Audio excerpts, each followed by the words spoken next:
Hello. Finally getting it quiet enough and ready to get this recorded for you guys. So, um, first week is a teaching and learning because as a nurse, we do teaching all the time, and this just kind of lays it out and gives us specifics of teaching our patients. So, first thing is learning what teaching is. Teaching is classified as activities that are done with the intent to cause learning or produce learning. Like I said, it's one of the biggest things that we do in our role, and really, it really helps uh, people comply with their doctor's recommendations. Health promotion is not possible without the teaching. Going a little bit deeper into the nurse's role, there's different settings that we can teach in. It might be the community health education, home health care. It happens all the time in hospitals and clinics, pretty much anywhere that people are being taken care of. It can happen before procedures, during procedures, when people are admitted to the hospital, when they're discharged, when they receive a new diagnosis. People we teach are our patients, their families, our coworkers, students, pretty much anybody, anywhere, at any time. So the State Nurse Practice Acts, the Joint Commission or JACO, changed its standards so that when we're teaching, we need to consider everybody's level of literacy. And that's not just the health literacy like you did the assignment on for this week, but literacy in general, what their educational background is, their language skills, whether English is a second language, and their culture. All of this can tie into how much they understand their situation, their diagnosis, their illness, whatever they have going on. Um, so I guess the average level of education is considered about 8th grade. Language skills, we have a lot of people that are English is a second language. And then culture uh,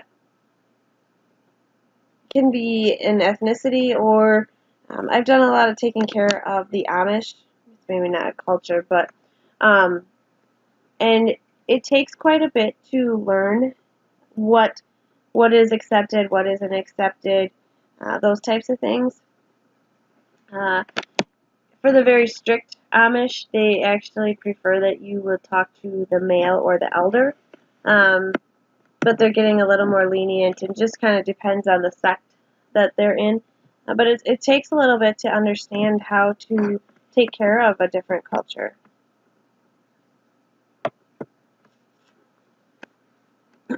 So when we're teaching in nursing, one of the goals is health promotion. What is health promotion? Um, or what are we going to accomplish by teaching health promotion? Wellness, growth and development, nutrition, exercise, stress control, lifestyle modification.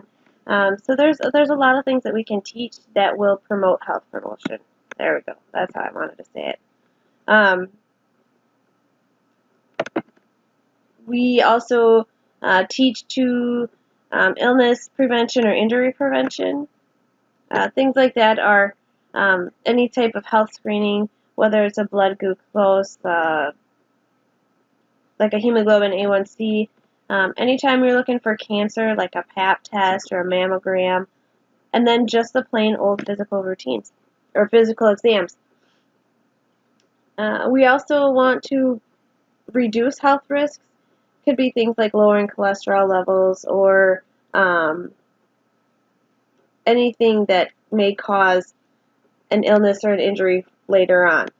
We also want to do specific protective health measures, so we'll teach on immunizations, Use of sunscreen is a big one, or medications. A lot of people do feel that the immunizations, that's a big, huge teaching aspect.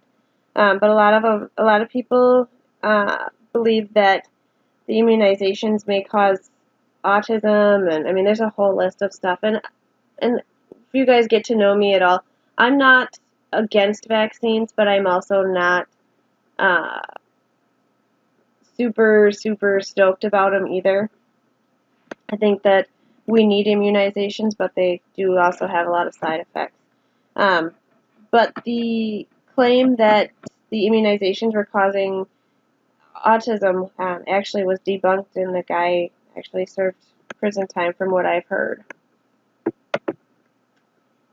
Another thing that our goal of teaching in health for health promotion is to restore health. Whether they've got a new diagnosis and we're giving them information, or they got a new treatment, new medications. Maybe we're teaching self-care skills, or maybe we're teaching a family to take care of their loved one, whether they got a new diagnosis, or maybe it's a hospice situation where the family members are going to be taking care of their loved one, and they're, now they're giving medicines that they've never given before. We also want to help our patients adapt to their life with their new illness, their new injury. So it's like altered function. Sorry, I gotta take my sweatshirt off. So we want to teach them how to adapt their lifestyles. For example, a diabetic is no longer going to be able to eat bonbons and sip on Kool-Aid. Or their health, how they can adapt to their health status. Maybe we need to teach them things to deal with their issues they've got going on. A good example of this is like a home health care client that is now doing an IV at home. They do have like isometric balls where all they have to do basically is hook up to the IV and unclamp it, and it runs on its own and stops, and you unhook it.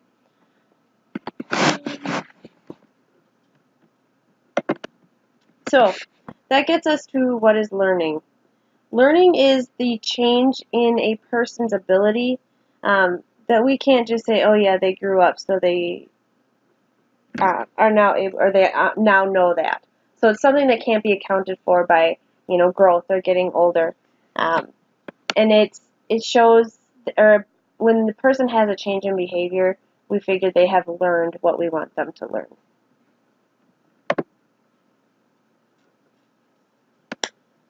You guys can read through this slide.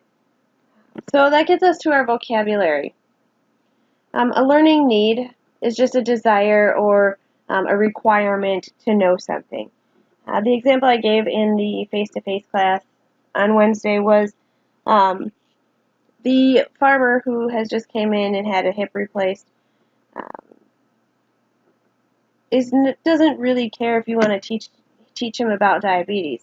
If he has no symptoms of diabetes, he's not been diagnosed, and has nothing to do with diabetes, he doesn't really care if you have all these things to tell him about diabetes. The only thing the requirement of his learning would be about his hip fracture, not crossing midline, and how to change the dressing.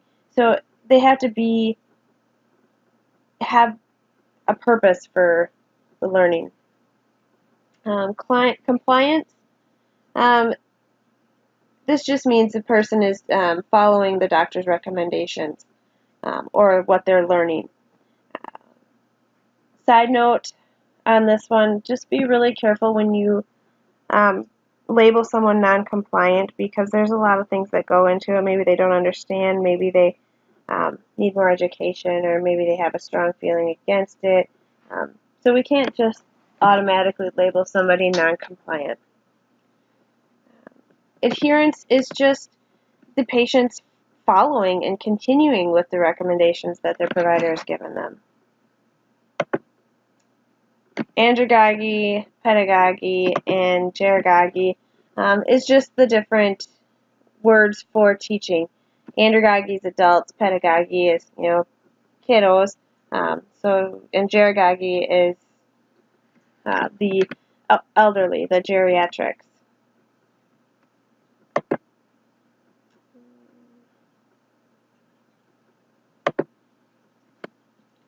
Our next topic is the learning domains.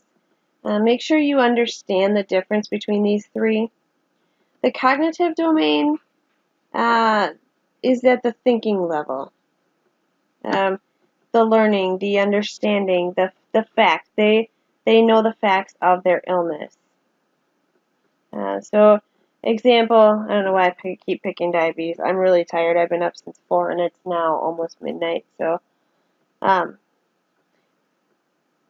but they're understanding what diabetes is and what it means for them and what they need to, or why they need to, cut out the carbs and things like that. So it's on the thinking level, the cognition portion. The affective domain is the feeling level. It's more like a personal to them, their beliefs, their behaviors, their emotions, and this is when they display where they're accepting of their new illness. When my daughter was I talk about my daughter a lot because she's got some really good examples for this class, and I do have her come in at one of the units and come talk about her experiences. But at 11, she did not accept that she had POTS. We went through a whole time where she didn't take her meds, and she wanted to be just like the other kids her age, and had a hard time. But growing up and learning more about what she needed to do to take care of herself, she is now accepting, and she knows when she can push it, and she knows when she needs to take a step back and just chill out, so she's not wearing herself out.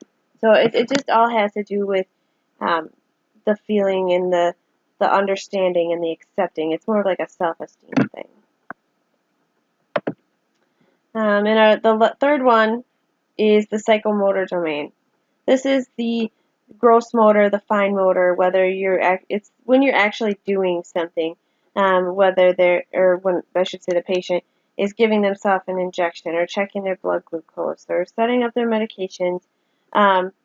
It's the actual doing part of it because we have to monitor this. So, like if we have somebody with glaucoma or cataracts, and we're trying to get them to draw up their insulin in a syringe and give it, we know that that's not going to be a possibility because they can't see the markings on the syringe. So maybe we can change it a little bit to maybe the pens where they can just dial it up and see it a little bit better. Or maybe their hands are arthritic that they have a hard time working the syringe, so maybe a pen might be easier that they can just push the button. So when we're teaching, we want to make sure that we're covering each one of those domains. They're called the Bloom's domains. The example is teaching a patient to administer their insulin, so they're giving themselves their insulin injection, which is the psychomotor, the hands-on, but they need to know why they need the insulin, which is the cognitive. They're understanding the facts of, their illness and their disease. And then they're learning to accept the chronic illness of diabetes and learning how to make the lifestyle modifications. So, the first one, after discussing infection control handouts, the client will correctly list 3 ways to prevent the spread of infection that are applicable to his home situation.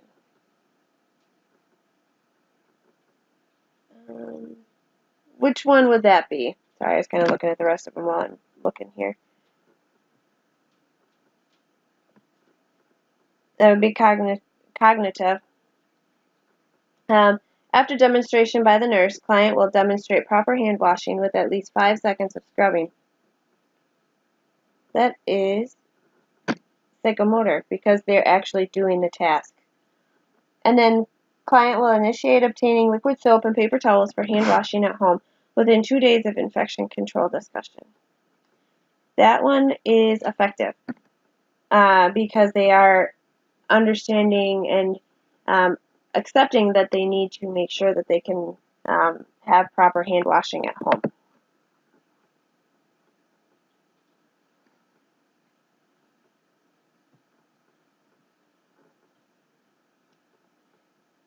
These are also, if you guys have already watched the video I put up on the Label the Learning Objectives worksheet, these are also really good examples. So like this one, after discussing infection control handouts, which is the time, client, which is the subject, correctly list, or list is the verb,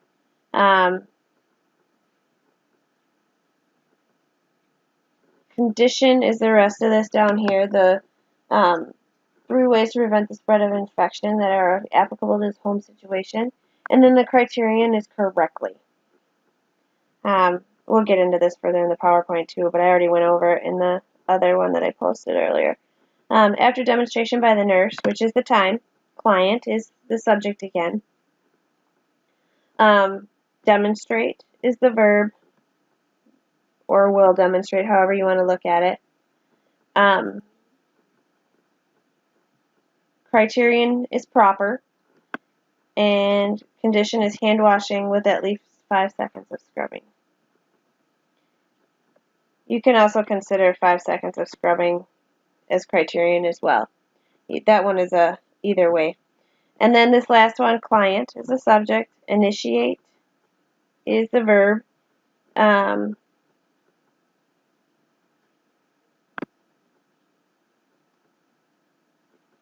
This one isn't a great one. The condition is obtaining liquid soap and paper towels for hand washing at home. And there really isn't a criterion. And then the time is within 2 days of the discussion.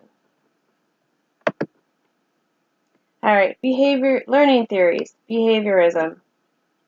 I don't want you guys to get all worked up and memorize the different theorists. I just want you to basically know what each one is.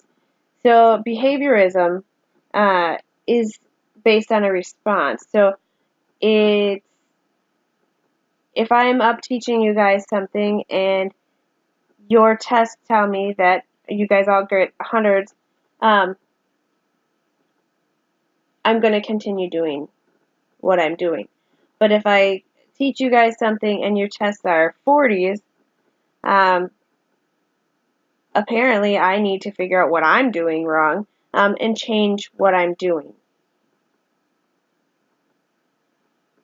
So behaviorism is based on the learner's behavior.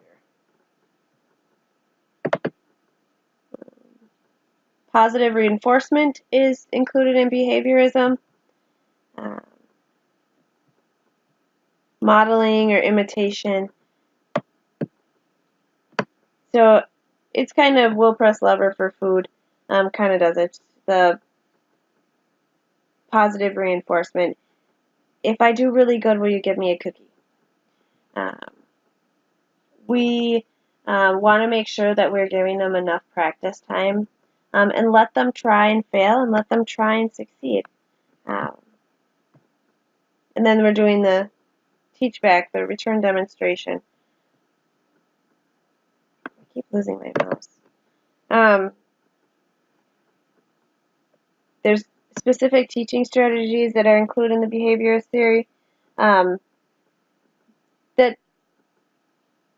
limit the amount of extra or distracting information and then bring apart, the good test scores. Behaviorist theory, the nurses using the behaviorist theory are always going to give positive feedback during the learning experience, and they are actually role models, so they practice what they preach. Cognitivism, we give them the information, and then they structure it how they want to, and then they process it, specific to themselves. How they perceive it is chosen by the learner, our patient. And it all kind of, it may be different for everybody based on their experiences, their developmental level, their readiness, um, their social, emotional, and physical aspects all play into how they perceive what the information we're giving them. So we're going to provide a great learning environment and make sure we have rapport. They really, in cognitive theory, they do much better when there is a rapport where they're comfortable to ask questions.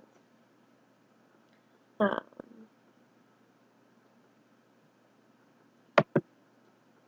and then humanism, learning is self-motivated, self-initiated, self-evaluated, kind of compared to maybe an online class where here's the material, you can get it done. I think Western Governors does that. Here's the material, you have 6 weeks to do it, but if you want to do it in 2 weeks, that is perfectly fine.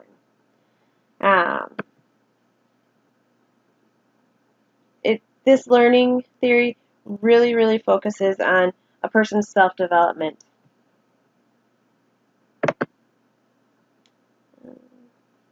Autonomy, independence are very important to this because if they are not autonomous, they're not motivated. I think there's one more slide. Yeah. So the learner actually finds a learning need and then actually is very active in meeting that need. So as a nurse, we're going to be their mentor. We're going to be a resource for them. We're going to encourage them and help them when they need it. But they are really going to be the person, the main, what's the word I want? They're the main focus. Like I said, we can help them. They'll find the information, but we can give them information as well. But just encourage them to ask questions. Make sure you know those theories. Factors that affect learning, there's a lot, and I'll go over them, but I will tell you there's different places where I think I beat this one with a dead horse. Age and developmental stage is a big thing that affects learning. We wouldn't teach a 50-year-old, woman who's been teaching high school the same as we would teach a 5-year-old. So it all just depends on how old they are and in what stage they are. I mean, they can be, 15 and still have a developmental age of, 5. Motivation, we want to make sure that they have a desire to learn. We want to make sure they're ready to learn, and we want to make sure that they are actively involved, because if they don't have any of those, or even, missing one of it, the teaching is going to be very, very difficult or even impossible. I think the example I gave for the class on Wednesday was, can you imagine being in nursing school and not having the motivation or the readiness? You just wouldn't make it very far. Relevance, again, must be personally relevant to the person. They don't want to learn about something completely irrelevant to them, like the farmer who had his hip replaced. He doesn't care about diabetes. Feedback. People need positive feedback. They really do much better when they hear, oh yeah, you're doing great. I've never seen anybody do as well as you. I'm glad you understand it. And we want to make sure that we're not judging. Anybody who feels judged will never learn. And then we want to make sure that we are organizing their material. We don't want to start out at the complex part of it and then, move to the simpler stuff. We want to start out small and then go to bigger. Example is you guys learned fundies. The fundamentals of nursing is one of your first classes. And then each class will build on fundies.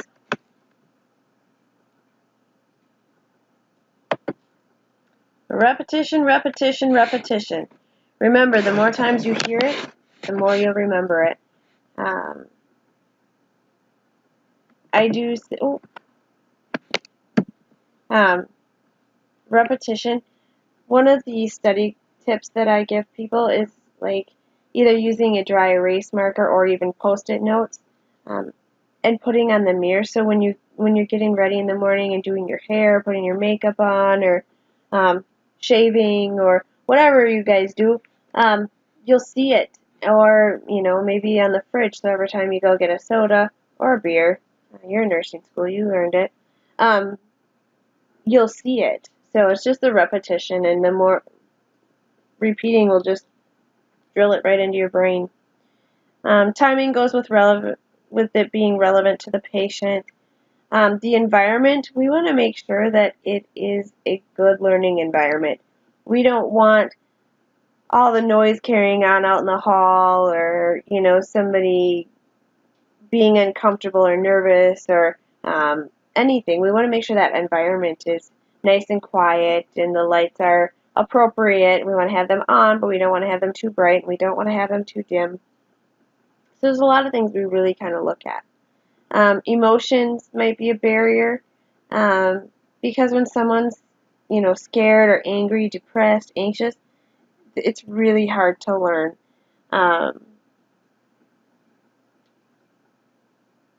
Example was me in nursing school. I told my clinical students this today, I think.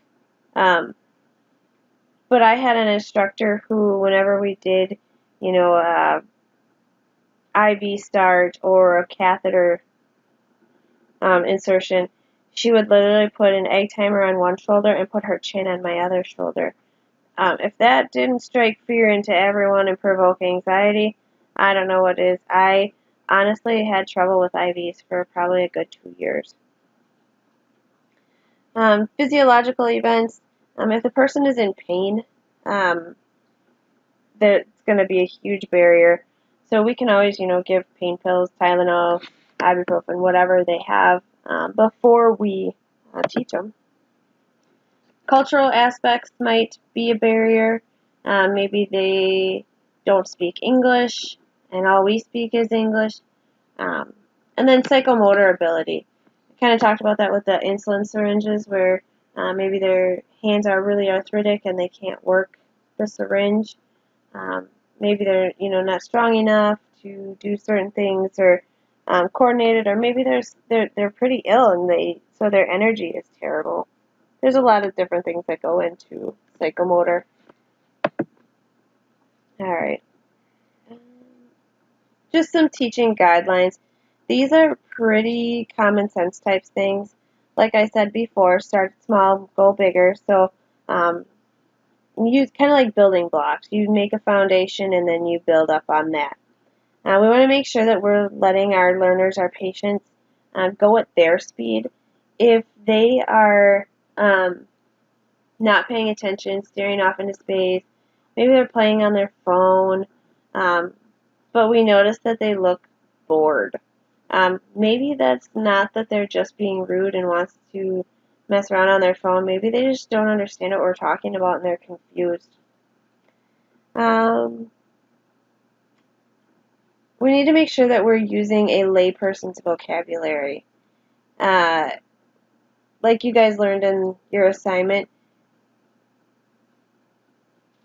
that a lot of people have a very low understanding. I'm trying to think of an example.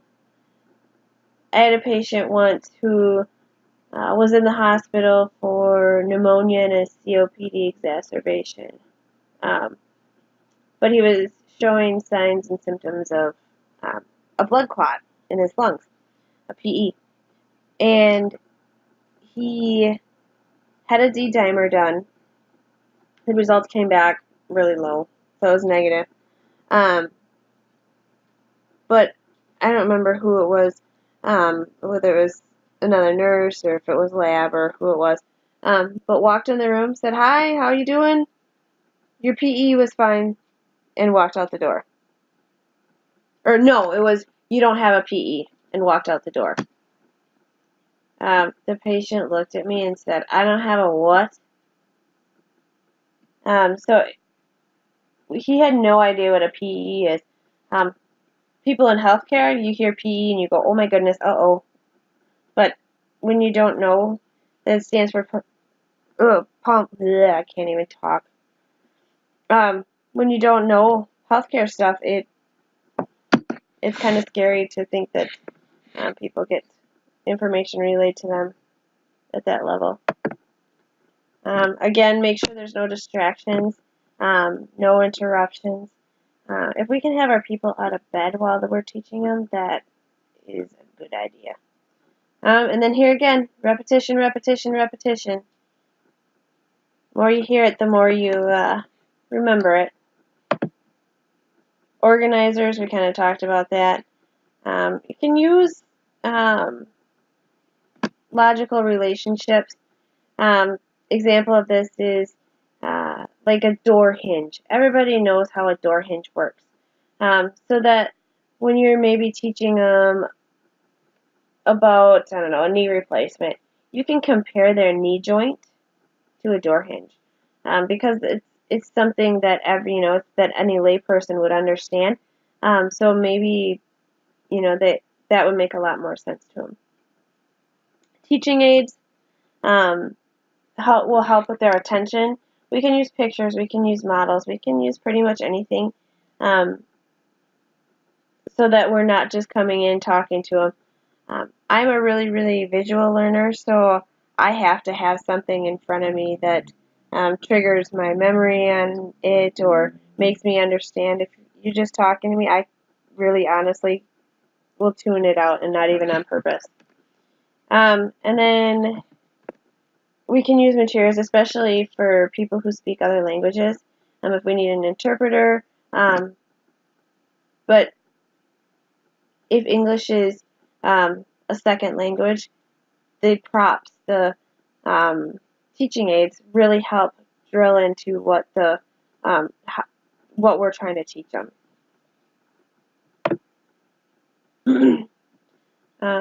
Nursing process versus the teaching process. It is exactly the same. They are both basically ADPI. I'm not going to go through this. We go through it, each one here in the PowerPoint. So the first one, assessment. Nursing process, the assessment. You're going and assessing your patient. It's the same with the teaching process, the nursing teaching process. We're going to get their history, their age, or their understanding of the material, or cultural, economic, those types of things. We'll get the physical examination. And the physical examination is important in the learning because maybe they are confused at this time, or maybe their energy level is really low and they're tired. Maybe they're malnourished, so they're not thinking as well as they could, those types of things. And then we're going to check and see how ready they are to learn, emotionally and physically and cognitively, because if they're not ready to learn, we have a lot of work ahead of us. Motivation, we are going to assess how their health literacy. You guys, I don't want to beat this down. I don't want to go over this a million times because you had that 30-minute video.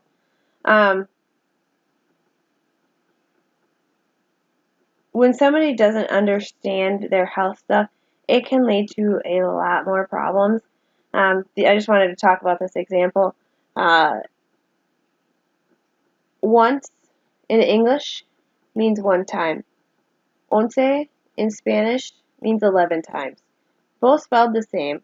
So if you think about having an elderly person with minimal English skills,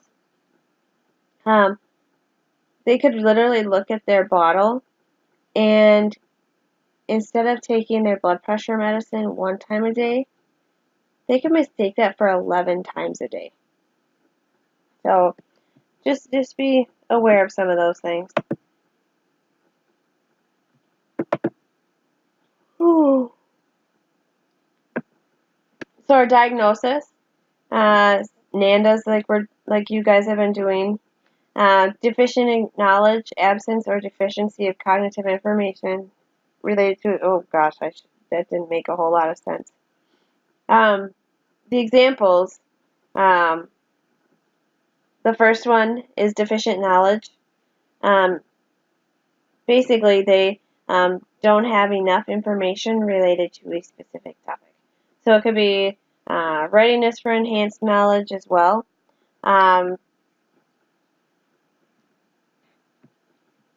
As long as, this one is a good one if they are showing motivation or readiness to learn, if they want to learn more.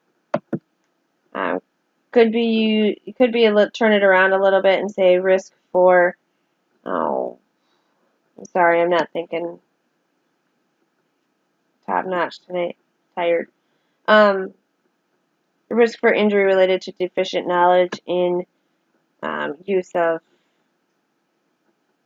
durable medical equipment or assistive devices. Oh, maybe I should keep reading on my slide. There's another one, risk for impaired parenting related to deficient knowledge in infant care and feeding. So then that brings us to our next step, planning. This is the portion that I went over earlier for the label the learning objectives.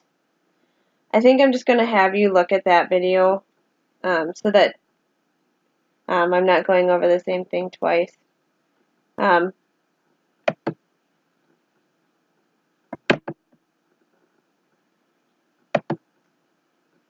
So just quick run through. Subject is the learner. Verb is the doing, the action, the verb that's measurable.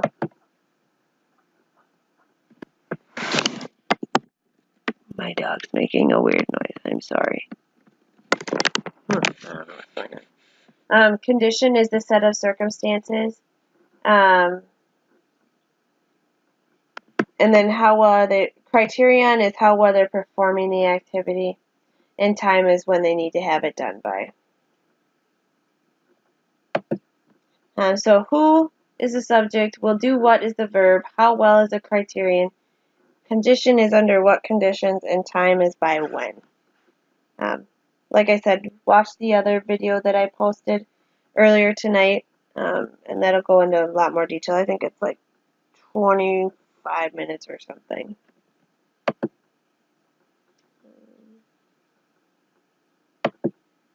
Implementing. This is just the doing part, or the acting out part, the doing part. But just remember that we need to plan it around what our patient needs. Whether they've got a schedule or they're tired. Maybe they're at PT all day and they just want to take a half-hour nap, and then we can come see them after their nap.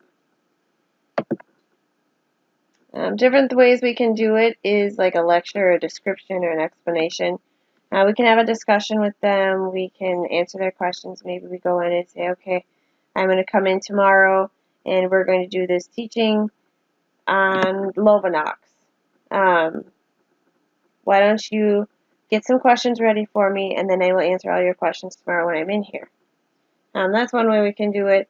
We can do a demonstration. What I do a lot of times, because in third semester we go to Viroqua and they have the ortho floor there. On Thursday we have our patient, and if they stay longer than 24 hours, because it's crazy how quick they get released now. But we will give the Lovenox shot and talk through the whole thing, and then on Friday we will have the patient or their family member, whoever, actually do the shot. So we're demonstrating to them, and then they're demonstrating to us. We can also have them practice with us. We can use different materials, role-playing, modeling, or maybe even a group discussion. So it doesn't have to be a bunch of patients sitting together talking about their Lovenox shot. It can be the patient and maybe his wife and their son and daughter. So that'll work. All right.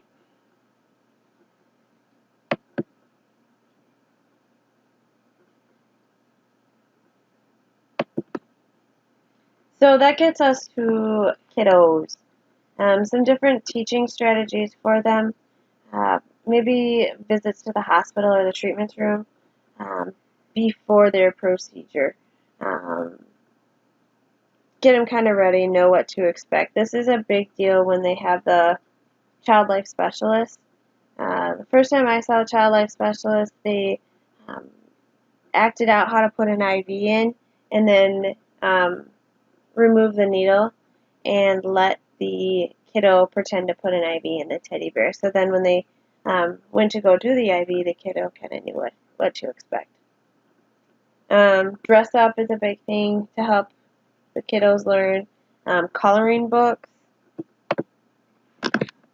storybooks. I've seen a lot of like little books that are just different things like going to the dentist or anything that they can relate to. Might be they might be able to play with dolls or puppets, or sometimes they do health fairs for kiddos. I feel like we kind of went over this. The barriers to teaching are pretty much the same as barriers to learning. We'll go over them kind of quick, but it is table 27 too. Whether they're acutely ill, they've got pain, maybe they just received news about a poor prognosis, and we're going to aim to teach them about their Coumadin. That's probably not the time to do it if they're worried about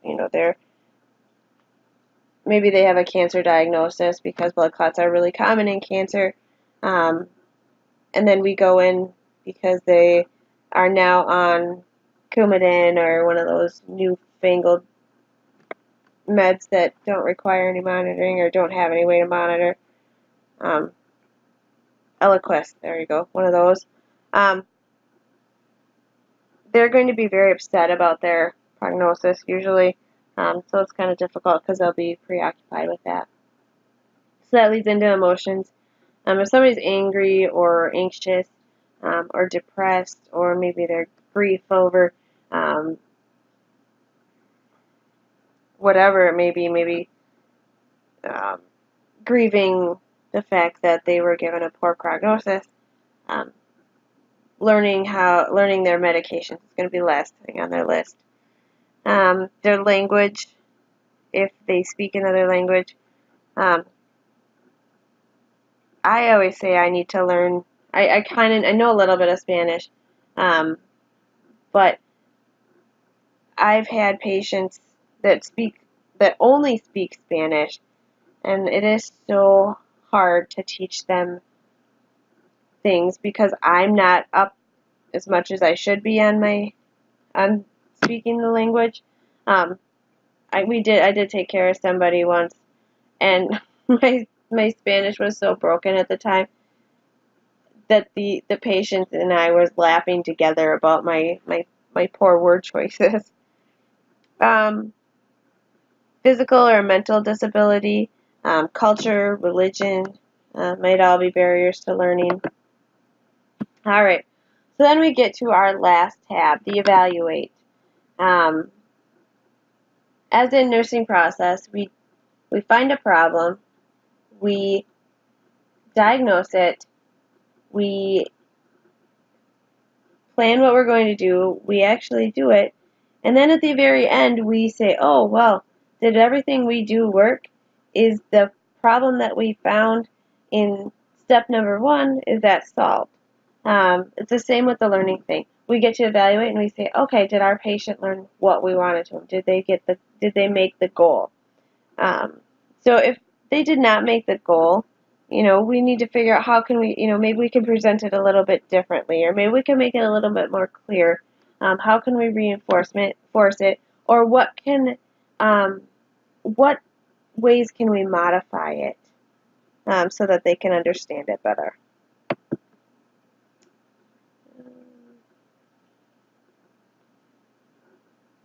You guys, I went over the cognitive, the psychomotor.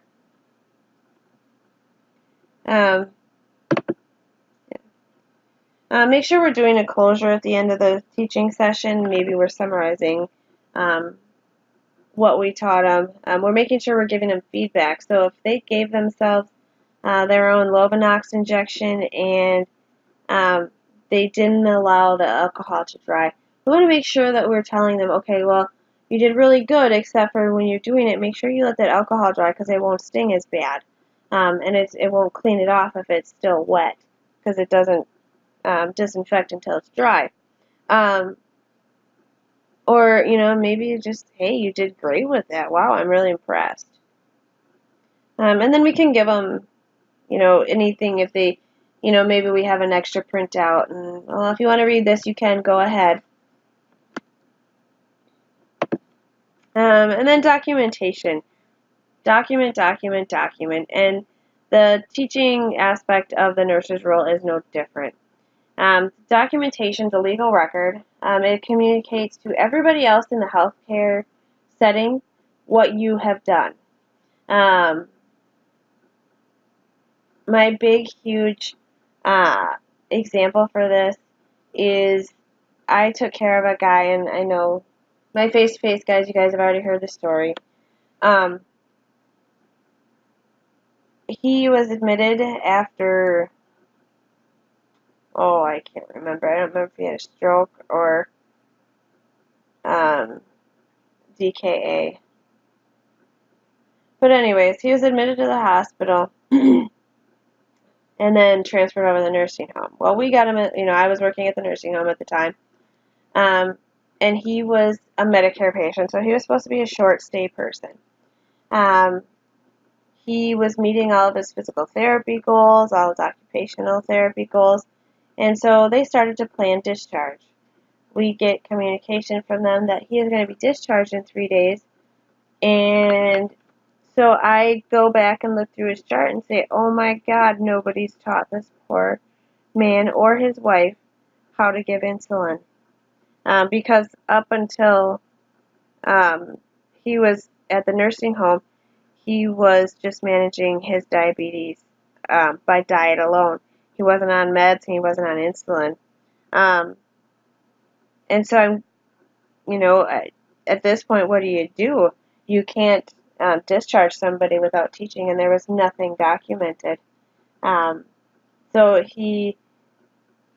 we ended up, we tried the syringes and drawing the insulin up. His wife couldn't do it. She couldn't see the markings well enough.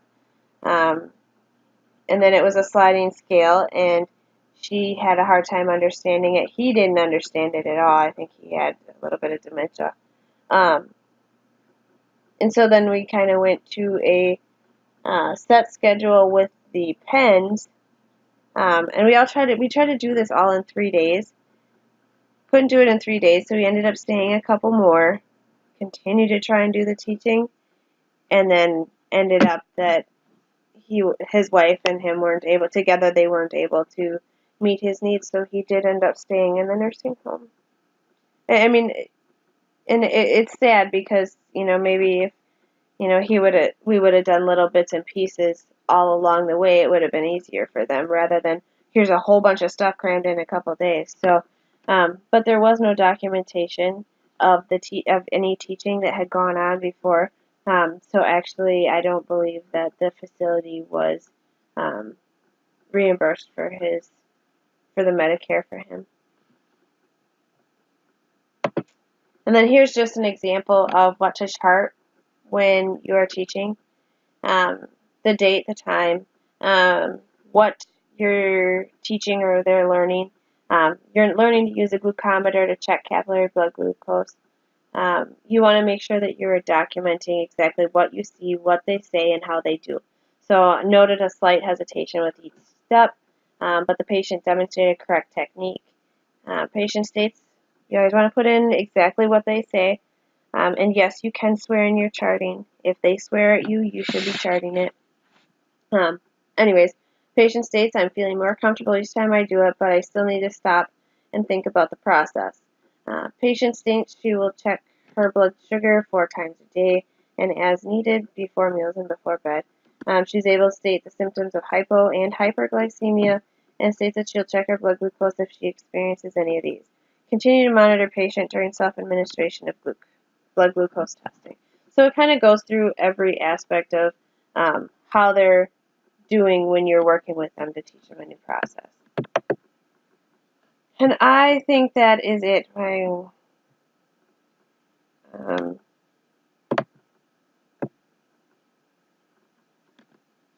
The videos here, honestly, I don't remember what I put in there.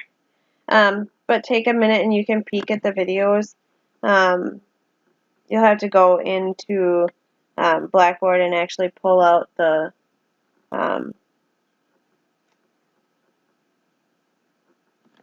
links to the videos on the PowerPoint. But go ahead, they're probably pretty good.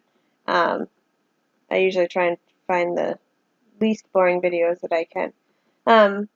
But anyways, here is this. If you guys have any questions, let me know. I'll be around doing work stuff all weekend. We don't have a whole lot going on, so call me, text me, email me, whichever way works for you. But here you go. You guys have a wonderful night, and I am going to work tomorrow at organizing the online class so that things are in certain folders. So I'll be around if you guys need anything. All right. Have a good one, guys.